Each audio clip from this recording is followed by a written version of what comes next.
So friends हम discuss कर रहे हैं classification of constitution bye Aristotle. ये उस टॉपिक का पार्ट 3 है। हम डिस्कस कर रहे हैं एरिस्टोटल ने जो थ्योरी दी है क्लासिफिकेशन ऑफ गवर्नमेंट्स की, पॉलिटी, अरिस्टोक्रेसी, डेमोक्रेसी, ओलिगार्की और मोनार्क और टायरेनी, उसको डिस्कस करें।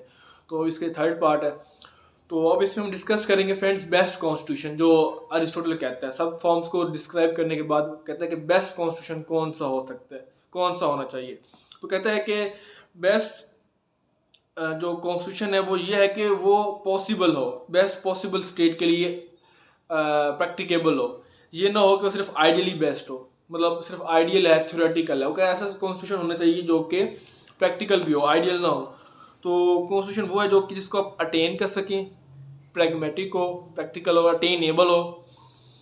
ठीक है। और इसके बाद वो कहते हैं कि कोई जो बेस्ट कॉन्स्टिट्यूशन होगा उसमें ये होगा कि लोगों को बेस्ट लाइफ प्रोवाइड की जाएगी। ठीक है। अच्छा स्टैंडर्ड ऑफ एक्सीलेंस होगा, लोगों को स्टैंडर्ड दिया जाए, अच्छा एक्सीलेंस का स्टैंडर्ड होगा, अच्छी लाइफ स्टाइल होगी, गुड लाइफ होगी। ठीक है। जो कि ऑर्डिनरी पीपल्स को, सब लोगों को वो मिलेगी। ठीक है। फिर कहते हैं कि ये जो ऐसा नहीं होना चाहिए कि वो आपकी जो कॉन्स्टिट्यूशन है जो कि यूटोपियन हो, मतलब वो आइडियल ना हो, जैसे पहले बात की, यूटोपियन ना हो जो सिर्फ सोचने में अच्छी लग रही हो, प्रैक्टिकल में ना हो। नहीं, वो कहते हैं कि ऐसी हो जो प्रैक्टिकेबल भी हो, जो कि यूटोपियन के अलावा जिसको हम अटेन भी कर सकें, जिसमें लोगों की गुड हो, बेस्ट लाइफ प्रोवाइड की जाए। क्योंकि जो यूटोपियन है वो सिर्फ एस्पिरेशन है, एस्पायर है, डिज़ायर है या ख्वाहिश है, एक्चुअल में तो वो नहीं है ना। तो कहते हैं कि एक्चुअल में वो चाहिए जिससे, जिसमें जो है ऐसी लाइफ हो, जिसमें ऐसा कॉन्स्टिट्यूशन हो जिसमें सबकी गुड लाइफ मिले, अटेनेबल हो। फॉर्म ऑफ गवर्नमेंट हो जिसमें हर कोई अपना जो है पार्टिसिपेट कर सके और जिसमें डिके ना हो और जिसमें ग्रोथ हो। तो आखिरकार अब अरिस्टोटल बताते हैं कि जो बेस्ट फॉर्म ऑफ गवर्नमेंट, जो बेस्ट कॉन्स्टिट्यूशन वो कौन सा है। तो वो बताते हैं कि बेस्ट कॉन्स्टिट्यूशन या बेस्ट गवर्नमेंट वो है जिसमें मॉडरेशन होगी, जिसमें स्टेबिलिटी होगी। मॉडरेशन जो कि ना ऊपर होगा ना नीचे होगा, जो दरमियान में आएगा, मॉडरेट होगा। ठीक है। तो कहते हैं कि इसमें रूल ऑफ मीन हो। Rule of mean rule of middle class, जो मिडिल क्लास पीपल हैं वो रूल करे, ना अपर क्लास करे ना लोअर क्लास करे, जो मिडिल क्लास है वो रूल करे। तो जो कॉन्स्टिट्यूशन उसका जो है वो है पॉलिटी। कहते हैं पॉलिटी ऐसा कॉन्स्टिट्यूशन है जिसमें मिडिल क्लास के लोग होते हैं, वो रूल करते हैं और वो डिसीजन के ले रहे होते हैं। तो ये बेस्ट कॉन्स्टिट्यूशन है, ये अटेनेबल कॉन्स्टिट्यूशन है, बेस्ट अटेनेबल कॉन्स्टिट्यूशन। क्योंकि जो मिडिल क्लास है वो सबसे स्ट्रॉन्गेस्ट क्लास है, वो उसकी जो स्टेबिलिटी है वो अच्छी स्टेबिलिटी ले आ सकती है स्टेट के अंदर, डिजायरिंग स्टेबिलिटी ले आ सकती है। बाकी जो फॉर्म्स ऑफ गवर्नमेंट है वो रिप्रेजेंट करते हैं एक्सट्रीम्स को, या तो बहुत ऊपर होते हैं या तो बहुत नीचे होते हैं। मॉडरेट को वो रिप्रेजेंट नहीं करते जो बाकी फॉर्म ऑफ गवर्नमेंट्स है, जिसमें अरिस्टोक्रेसी है, मोनार्की है, ओलिगार्की है, डेमोक्रेसी है। जो पॉलिटी है ना, ये एक्सट्रीम नहीं है, ये बैलेंस है, ये मॉडरेट है, मीन है, ये दरमियान है, मिडिल में है, क्योंकि मिडिल क्लास इसको रूल कर रही है। तो बाकी जो गवर्नमेंट्स हैं वो एक्सट्रीम्स को शो करती हैं, लाइक एक्सट्रीम्स ऑफ पॉवर्टी, ये तो बहुत पॉवर्टी को एक्सट्रीम, पॉवर्टी के एक्सट्रीम को शो करेगी कि बहुत पुअर के पास जो होगा वो रूल होगा, लाइक जिसमें डेमोक्रेसी में होता है पुअर लोग ज़्यादा है, मेजोरिटी में है, तो उन्हीं के पास रूल है, तो डेमोक्रेसी होगी। और वो जो कि एक्सट्रीम लेवल पे ना चला गया, तो इस वजह से वो फर्स्ट फॉर्म ऑफ गवर्नमेंट है अकॉर्डिंग टू अरिस्टोटल। या तो फिर वो एक्सट्रीम चल जाता है वेल्थ पे, वेल्थी के पास हो जाती है, एक्सट्रीम ऑफ वेल्थी, जिसमें हम देखते हैं अरिस्टोक्रेसी। अरिस्टोक्रेसी वेल्थी जो होते हैं, मतलब जो फ्यू होते हैं, जिसमें जो पॉवर्टी फॉर्म चले जाते हैं ओलिगार्की में। ठीक है। अरिस्टोक्रेसी तो पॉजिटिव है ना, लेकिन वो जब बहुत ज़्यादा वेल्थी होते हैं, ग्रीडीनेस उनमें आ जाता है, लालच आ जाता है, ग्रीडी आ जाती है, बहुत ज़्यादा वो उसके लिए क्या लस्ट आ जाता है, तो वो फिर नेगेटिव चले जाता है। तो वो भी एक्सट्रीम है ना, वेल्थ, बहुत ज़्यादा अमीर होना, बहुत ज़्यादा रिच होना, तो वो उसकी एक्सट्रीम लेवल है वेल्थ का। तो ये जो एक्सट्रीम जो है, extreme of poorness, extreme of richness, या एक्सट्रीम ऑफ पॉवर्टी और एक्सट्रीम ऑफ वेल्थ, ये जो है ना सुटेबल नहीं है स्टेट के लिए, कॉन्स्टिट्यूशन के लिए स्टेबल कॉन्स्टिट्यूशन नहीं बना सकते। वो बना सकते हैं जो मिडिल में होंगे, मिडिल क्लास होंगे। तो कहते हैं यही रूट कॉज है, यही मेन कॉजेज है डिसकॉन्टेंट की और डिसऑर्गेनाइजेशन की। इसी वजह से स्टेट के अंदर डिसकॉन्टेंट होता है, स्टेट के अंदर डिसऑर्गेनाइजेशन होती है। मीन्स ये है कि अगर एक्सट्रीम रूल करेंगी एक्सट्रीम रिच क्लास या एक्सट्रीम पुअर क्लास, तो फिर क्या होगा, क्लास फ्रिक्शन होगा, फिर क्या होगा, डिसकॉन्टेंट होगा पुअर और रिच के दरमियान, ठीक है। अग्रेसर और अग्रेस के दरमियान डिसकॉन्टेंट होगा, डिसऑर्गेनाइजेशन होगी, जिसकी वजह से अल्टीमेटली स्टेट की स्टेबिलिटी नहीं होगी, स्टेट इनस्टेबल होगी, स्टेट का डिके होगा, स्टेट की रून होगा, मतलब स्टेट रून कर जाएगी, तबाह हो जाएगी, डिके हो जाएगी, डिस्ट्रॉय हो जाएगी।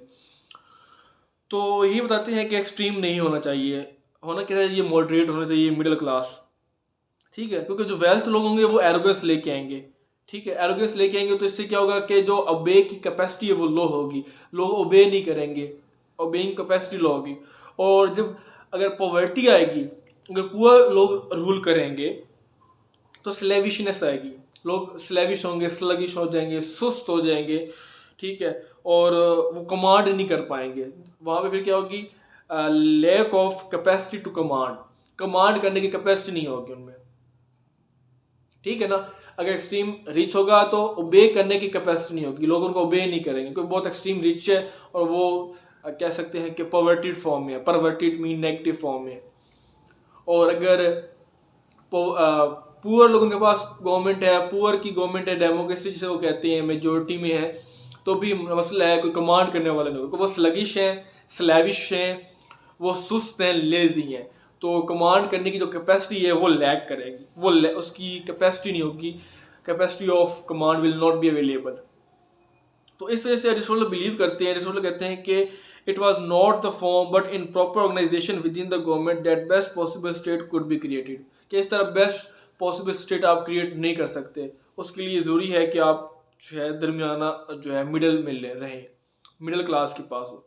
तो जो स्टेबिलिटी है वो स्टेट को प्रमोट करती है, ठीक है, जिसमें सिटीजन जो होते हैं उनके पास प्रॉपर्टी होती है। अब वो बात करते हैं कि जो मिडिल क्लास होगी, जो अच्छी अब जो स्टेबल स्टेट होगी, उसमें क्या होगा कि एक तो मिडिल क्लास रूल करेगी। दूसरी बात कहते हैं कि citizen must possess a certain minimum of property, that's why they are eligible to take a share in the work of government. जैसे आप इसकी थ्योरी पढ़ें ना, थ्योरी ऑफ पॉवर्टी और theory of slaves, theory of slavery, तो आपको पता चलेगा कि सिटीजन वही होगा, सिटीजनशिप की भी थ्योरी देते हैं, आप इसको समझिएगा, अरिस्टोटल की थ्योरी जो है सिटीजनशिप की या सिटीजन की, वो भी इम्पोर्टेंट है। तो अब ये कहते हैं कि अरिस्टोटल के जो जिसके पास सिटीजनशिप है वही गवर्नमेंट में, फिर जो मिडिल क्लास होगा ना वो सिटीजन होगा, तो उस सिटीजनशिप कैसे उसको मिलेगी, जब उसके पास प्रॉपर्टी होगी, लैंड होगी, उसके पास स्लेवरी होगी, उसके पास स्लेव्स होंगे, तो वो उसके पास ओनरशिप होगी प्राइवेट प्रॉपर्टी की, तो वो होना ज़रूरी है। ठीक हो गया फ्रेंड्स। तो फ्रेंड्स वो बताते हैं इसका सिटीजनशिप का, कि कौन सिटीजन बन सकते, जिसके पास प्रॉपर्टी हो वो सिटीजन है, जिसके पास स्लेव्स हो, अदरवाइज वो इसके अलावा वो सिटीजन नहीं बन सकते। तो इसका बताता है कि रीजनेबल उनके अंदर इक्वालिटी भी हो, अब क्योंकि जो रूल करना है वो मिडिल क्लास ने करना है, और जो मिडिल क्लास होगी उसका सिटीजन होना ज़रूरी है।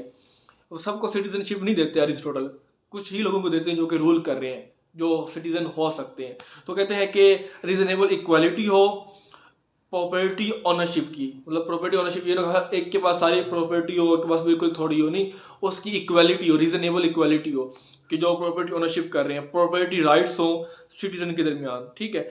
जिससे क्या होगा, rule of middle class ensure होगा, जिससे मिडिल क्लास अच्छे से रूल कर पाएगी, ठीक है। और इसके अलावा कह रहे हैं एक्स्ट्राऑर्डिनरी रिच नहीं होना चाहिए और एक्स्ट्राऑर्डिनरी पुअर नहीं होना चाहिए, मतलब बहुत ज़्यादा रिच ना हो, बहुत ज़्यादा पुअर ना हो, जैसे कि बात कर रहे हैं किसके पास बहुत ज़्यादा प्रॉपर्टी हो, किसके पास बहुत कम हो, ऐसा नहीं हो। कहते हैं कि इक्वालिटी हो, रीजनेबल इक्वालिटी होगी, तो इससे मिडिल क्लास आएगी और मिडिल क्लास फिर इंश्योर करेगी स्टेबिलिटी को। क्योंकि अगर बहुत ज़्यादा रिचनेस है, बहुत ज़्यादा पुअरनेस है, तो कोऑपरेशन नहीं होगा, हार्मनी नहीं होगी, ठीक है।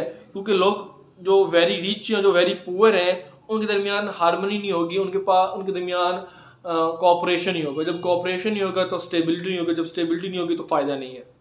तो इस वजह से कहते हैं कि ना वेरी रिच हो ना वेरी पुअर हो, मिडिल क्लास हो, ताकि हार्मनी हो, कॉर्पोरेशन हो। तो इस वजह से कहते हैं। इसके अलावा कहते हैं कि जो बेस्ट स्टेट है उसको अग्रेसिव वार से अवॉइड करना चाहिए, मतलब वार्स में नहीं इंडल्ज होना चाहिए, अग्रेसिव वार्स में उसको नहीं आना चाहिए, ठीक है, क्योंकि वो स्टेट जो है वो विर्चू की स्टेट है, विर्चू की बात करें कि अच्छा हो, क्वालिटीज़ हो, पॉजिटिव मीडियम विर्चू कहते हैं, मीडियम में, ना ज़्यादा बहुत ज़्यादा हाई ना बहुत लो, जो रिक्वायर्ड है, जो सस्टेनेबल है, जो सूटेबल है, जो अप्रोप्रिएट है, जो एप्टली रिक्वायर्ड है, वही होना चाहिए। तो इसकी वो बात करते हैं। ठीक है, अब ये उसने सारा डिस्कस कर दिया। अब इसकी और फर्दर वो डिटेल बताते हैं अरिस्टोटल, क्योंकि जिस टाइम वो थ्योरी दे रहे हैं ना, उस टाइम का कॉन्टेक्स्ट और है, उस टाइम की रिक्वायरमेंट्स और हैं, उस टाइम में एंशिएंट टाइम में चीज़ें और तरीके से चल रही हैं, अब टाइम में और चल रही हैं। तो आपने ये देखना होगा किस टाइम वो बात कर रहा है और उसका क्या कहने का मतलब क्या है, उसका मीनिंग क्या है, उसकी थ्योरी क्या थी, क्या है। तो उसका कॉन्टेक्स्ट जब आपको समझ आ जाएगा तो आप उसको अच्छे से अंडरस्टैंड कर पाएंगे, अच्छे से समझ पाएंगे। ठीक है ना, तो आपको पता चलेगा इसकी क्या इंपॉर्टेंस है या वो क्या कह रहा है। अब नेक्स्ट इसके बाद वो बात करते हैं फ्रेंड्स, पॉलिटी को बता दिया उसने, क्यों, उसकी रीज़न बता दी, middle class, citizenship, property, equality, सारा कुछ बता दिया। अब वो कहते हैं कि जो सिटी स्टेट है ना, जो पॉलिस है जिसकी वो बात करते हैं, तो कहते हैं कि उसके पास मॉडरेट नंबर ऑफ पॉपुलेशन हो, जो उसकी पॉपुलेशन है ना बहुत ज़्यादा हो ना बहुत कम हो, मॉडरेट हो।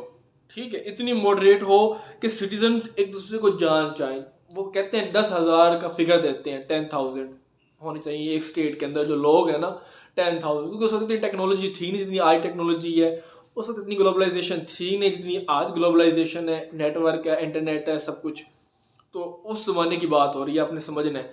तो कहते हैं कि इतनी ज़्यादा पॉपुलेशन ना हो, मॉडरेट पॉपुलेशन होनी चाहिए कि सिटीजन एक दूसरे को जान सके, सिटीजन नो ईच अदर, और वो एक सिटीजन्स को एक दूसरे का पता हो, और इस तरह से वो एक जो राइट पर्सन है उसको इलेक्ट करने के काबिल हो सके।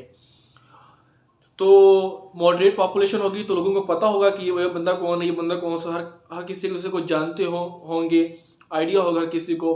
तो रूलिंग पर्पस के लिए, रूल करने के लिए उनको पता होगा कि ये पर्सन राइट है, ये पर्सन बेस्ट है। तो इस तरह उनको ईजीनेस होगी कि वो राइट पर्सन को इलेक्ट कर सकें, राइट बंदे को इलेक्ट कर सकें रूल करने के लिए। ठीक है, नेक्स्ट बात करते हैं कि जो स्टेट का साइज है ना वो भी मॉडरेट हो, मीन्स जो स्टेट की टेरिटरी है वो भी मॉडरेट हो। ठीक है, और इसके साथ जो स्टेट के अंदर जो लोग सिटीजन हैं वो उनके पास लेजर हो, लेकिन लग्जरियस लाइफ ना हो। लेजर तो टाइम हो उनके पास कि वो सोच सकें स्टेट के लिए, लेकिन लग्जरियस लाइफ ना हो कि वो बिल्कुल ही उसके अंदर इंडल्ज हो जाए, स्टेट के लिए भी काम ना करें। तो कहते हैं कि स्टेट को, सिटी स्टेट को इस चीज़ को इंश्योर करना चाहिए कि लोगों के पास लेजर हो लेकिन लग्जरियस लाइफ ना हो। मतलब इतना भी वो ना हो कि अगर कोई वार कंडीशन होती है तो वो अपने आप को डिफेंड ही ना कर सकें, इतना वो लग्जरियस लाइफ में इन्वॉल्व हो, अपने लग्जरियस लाइफ में, अयाशी में, या इतनी आज़ादी में हो। तो कहते हैं कि लग्जरियस लाइफ नहीं होनी चाहिए, क्योंकि वो अपने आप को उन्होंने डिफेंड भी तो करना है वार की सिचुएशन में, तो वो अपने आप को डिफेंड कर सकें।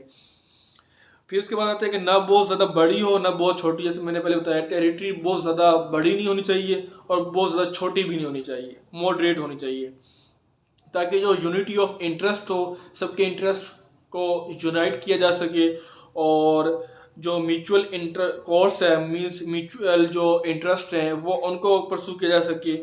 ठीक है, ताकि स्टेट की ग्लोरी हो। तो मतलब नेबर्स जो है वो सारे मिलकर काम करें, नेबर्स एक दूसरे को जानते हो, इंटर जो है वो इंटरेस्ट हो उनके, इंटर आपस में जो है क्या कहते हैं कोऑपरेशन हो उनके दरमियान, तो ये बेनिफिट होगा, इससे स्टेट की ग्लोरी होगी। नेक्स्ट वो कहते हैं कि जो पीपल ऑफ स्टेट है उनका जो करेक्टर है वो नोबल होना चाहिए, अनफ्लिंचिंग फेथ होना चाहिए, डिटर्मिन फेथ होना चाहिए। मीन जो लोग हैं ना वो उनकी ट्रेनिंग अच्छे से हुई हो, उनकी कोचिंग अच्छे से हुई हो, उनकी तरबियत हुई हो, तो इस वजह से उनका फेथ अच्छा होगा, करेक्टर अच्छा होगा, नोबल करेक्टर के मालिक होंगे वो, मतलब ऑन कर रहे होंगे नोबल करेक्टर, और उनके पास जो करेज है वो भी होनी चाहिए, exemplary courage for the glory of state. कि अगर कोई वार की सिचुएशन बनती है, कोई जंग होती है, कोई लड़ाई होती है, तो जो वहाँ के लोग हैं ना उनका करेक्टर अच्छा हो, उनके पास करेज हो, हौसला हो, ब्रेवरी हो, ताकि वो उस मसले को रिजॉल्व कर सकें। ठीक है, नेक्स्ट वो कहते हैं जो स्टेट है, जो बेस्ट कॉन्स्टिट्यूशन वाली स्टेट है, उसके अंदर डिफरेंट क्लासेस भी होनी चाहिए। Different classes in the sense ये है कि वहाँ पे एग्रीकल्चर के लोग हों, एग्रीकल्चरिस्ट, आर्टिसन हो, आर्टिस्ट, ठीक है, वॉरियर्स हों, रिच हों, प्रीस्ट हों, और एडमिनिस्ट्रेटर्स लो। तो मतलब ये नहीं कि सिर्फ एक दो कैटेगरी, वो कहता है डिफरेंट जो क्लासेस हैं वो होनी चाहिए। एग्रीकल्चर लोग ज़रूरी भी हैं, वॉरियर्स भी ज़रूरी हैं, रिच भी ज़रूरी हैं, एडमिनिस्ट्रेटर्स भी ज़रूरी हैं, तो इनका होना ज़रूरी है। तो कहते हैं कि there should be different classes in the state, कि डिफरेंट क्लासेस होनी चाहिए। ठीक हो गया। और लास्ट में वो बात करते हैं एजुकेशन की। स्टेट के अंदर जो एजुकेशन है फ्रेंड्स, वो कहते हैं सिर्फ उन्हीं चिल्ड्रन को देनी चाहिए जो चिल्ड्रन सिटीजन्स हैं, जिनको सिटीजन्स बनाया जाएगा। पहले तो चिल्ड्रन को सिटीजनशिप देते ही नहीं है ना, लेकिन जिन चिल्ड्रन ने सिटीजनशिप लेनी है तो उन्हीं को ही सिर्फ एजुकेशन देनी चाहिए। ठीक है, ताकि एजुकेशन देंगे तो इंटेलेक्चुअल एक्सीलेंस प्रमोट होगा, मॉरल वैल्यूज़ आएंगी, फिजिकल साउंडनेस होगी। तो इस तरह कहते हैं कि एजुकेशन होना ज़रूरी है ताकि इंटेलेक्चुअल इंटेलिजेंस हो, इंटेलेक्चुअल एक्सीलेंस हो, मॉरल वैल्यूज़ हो, फिजिकल साउंडनेस हो, ताकि फिजिकल साउंडनेस में फिजिकली फिट हो। अगर फिजिकल फिट होंगे तो स्टेट को फ़ायदा होगा। तो इसलिए कहते हैं कि जो जिनको सिटीजनशिप मिलनी है सिर्फ उन्हीं को एजुकेशन दी जाए, नॉन सिटीजन को एजुकेशन नहीं दी जानी चाहिए, स्लेव्स को भी एजुकेशन नहीं दी जानी चाहिए, वो कहते हैं अरिस्टोटल। वो अलबत्ता ये कहते हैं कि जो स्लेव्स हैं उनको सिखाया जाए, उनको टीच किया जाए कि आपने डोमेस्टिक ड्यूटीज़ को कैसे परफॉर्म करना है, लाइक कुकिंग कैसे करनी है, स्विंग कैसे करना है, स्विंग मीन कपड़े कैसे सीने हैं, क्लॉथ्स को कैसे सीना है। तो क्लॉथ्स की स्विंग हो गया, कुकिंग हो गया, या बाकी जो वॉशिंग हो गया, क्लीनिंग हो गया, क्लिनसिंग हो गया, तो उनको ये जो डोमेस्टिक ड्यूटीज़ है वो सिखानी चाहिए। लेकिन ये जो स्किल्स हैं, ये जो काम है, ये जो वर्किंग है, ये एजुकेशन में इंक्लूड नहीं है। ठीक है ना। तो एजुकेशन में कहने कि ये पार्ट ऑफ एजुकेशन नहीं होंगे, ये उनकी लाइफ के लिए उनको ज़रूरी होगा कि उनको डोमेस्टिक ड्यूटीज़ बताई जाएंगी। तो वो बात करते हैं कि एजुकेशन सिर्फ और सिर्फ सिटीजन्स जो बनेंगे उन्हीं के अंदर एजुकेशन इम्पार्ट की जाए, क्योंकि अगर उनके अंदर एजुकेशन होगी तो मॉरल वैल्यूज़ होंगी, तो इंटेलिजेंस होगा, एक्सीलेंस होगा, इंटेलेक्चुअल होगा, इंटेलेक्ट होगा, फिजिकली वो फिट होंगे, एट्सेट्रा। ठीक हो गया। तो फ्रेंड्स कंक्लूजन में ये कहें तो इस तरह वो कहते हैं पॉलिटी को, या बेस्ट प्रैक्टिकेबल स्टेट को कहते हैं कि जो वाइजेस्ट गवर्नमेंट है प्रैक्टिकल वर्ल्ड में वो ये हो कि डेमोक्रेटिक इलेक्शन हो by educated and well disciplined voters, के वो कहते हैं कि इलेक्टेड गवर्नमेंट हो, ठीक है, इलेक्शन हो, ठीक है, और जो एजुकेटेड लोग हैं, जो वेल डिसिप्लिन्ड वोटर्स हैं, सिर्फ वही वोट कास्ट कर, जिसकी बात करते हैं सिटीजन्स की बात करते हैं। तो क्योंकि उनको पता है, उनका पैशन है, और उनको वो बेटर स्कूल्ड है, उनकी स्कूलिंग हुई है, उनकी एजुकेशन हुई है, उनकी ट्रेनिंग हुई है, उनकी कोचिंग हुई है, तो वो बेस्ट इलेक्शन कर सकते हैं, बेस्ट इलेक्ट कर सकते हैं, उनके लिए जो सूटेबल होगा, अप्रोप्रिएट होगा, जो मुनासिब होगा, रिक्वायर्ड होगा, तो वो उनके लिए प्रैक्टिकेबल जो होंगे स्टेट होगी, वाइजेस्ट गवर्नमेंट होगी। तो फ्रेंड्स ये था हमारे पास अरिस्टोटल की क्लासिफिकेशन ऑफ कॉन्स्टिट्यूशन या क्लासिफिकेशन ऑफ गवर्नमेंट्स, कि पॉलिटी क्या होती है, किस तरह उसको अटेन किया जाता है, और सारा ईच एंड एवरीथिंग आपको डिस्कस किया, कौन सी क्वालिटीज़ हैं, किन को रूल करना होता है और किस तरह रूल करते हैं, एट्सेट्रा। तो उम्मीद करता हूँ आपको ये वीडियो अच्छी लगी होगी, तो हमारे वीडियो को लाइक कर दें, चैनल को सब्सक्राइब कर दें, ताकि इस तरह की वीडियोज़ आपको मिलती रहे। मिलते हैं नेक्स्ट वीडियो में। Till then friends, good bye.